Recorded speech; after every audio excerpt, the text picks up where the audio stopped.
देखो, आज़ादी से पहले इतिहास बड़े नेशनलिस्ट हिस्टोरियंस ने लिखा। हाँ। डीसी सरकार, आरसी मजूमदार, जादूनाथ सरकार जी। उन्होंने कुछ छुपाने की कोशिश नहीं की और उन्होंने कुछ डिस्टॉर्ट करने की कोशिश नहीं की। प्रॉब्लम शुरू होती है आज़ादी के बाद। अब हम सबको पता है कि देश का विभाजन धर्म के आधार पर हुआ। ये सच है कि देश का विभाजन धर्म के आधार पर हुआ, लेकिन ये भी सच है कि अधिकांश लोग जिन्होंने पार्टीशन के पक्ष में वोट डाला वो पाकिस्तान गए नहीं, वो यहाँ पर ही रह गए। अब जब यहाँ पर रह गए तो एक ग्रुप सामने आया जिनको हम वामपंथी इतिहासकार बोलते हैं, और उन्होंने इतिहास को एक नए तरीके से लिखना शुरू किया। सबसे पहले इतिहासकार थे मोहम्मद हबीब।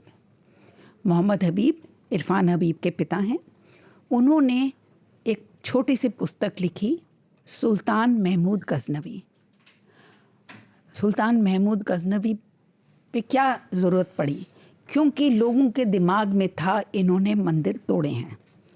तो सुल्तान महमूद गज़नवी के बारे में मोहम्मद हबीब लिखते हैं, वो गाजी नहीं थे, धर्म से उनका कोई लेना देना नहीं था, वो तो लुटेरे थे।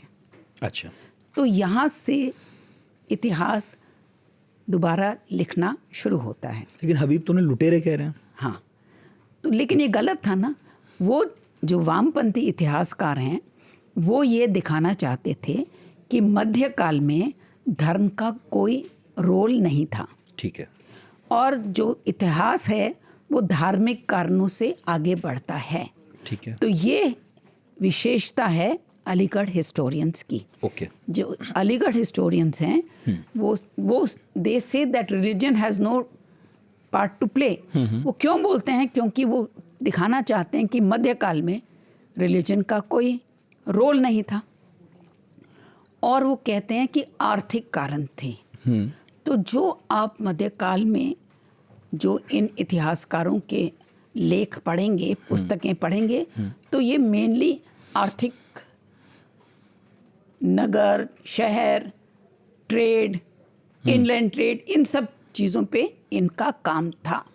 लेकिन मुझे लगता है कि आम लोगों के सामने मेरी पुस्तक कंट्रोवर्शियल इसलिए हुई कि जो रूप हमारे इतिहास का दबाया गया था उसको मैंने सामने लाने का प्रयत्न किया। मतलब जो पहले वो छोड़ रहे थे आपने उन्हें एड्रेस कर लिया। हाँ, छोड़ रहे थे तो उनको मैं सामने लाई, सो दैट उनको लगा कि बच्चे ये पढ़ेंगे, क्योंकि अधिकांश बच्चे स्कूल के बाद हिस्ट्री पढ़ते नहीं हैं।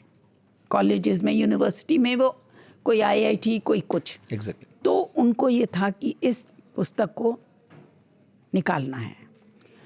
मैं इतिहासकार होने के नाते मेरे को हमेशा ये होता है कि आप किसी पुस्तक की आलोचना कीजिए, उसमें बताइए क्या कमी है, और लेखक के ऊपर है कि वो कमियों को स्वीकार करता है और ठीक करता है कि नहीं या नहीं। बट द पॉइंट इज़ कि आप डायलॉग में बिलीव नहीं करते। आपको तो ये है कि भाई ये कम्युनल हिस्टोरियन है, इसको निकालो। Because what I presented in the text book was very difficult for them to digest. उनको पता था ये सब कुछ, लेकिन बच्चों तक ये पहुँचे, दैट वॉज अनएक्सेप्टेबल।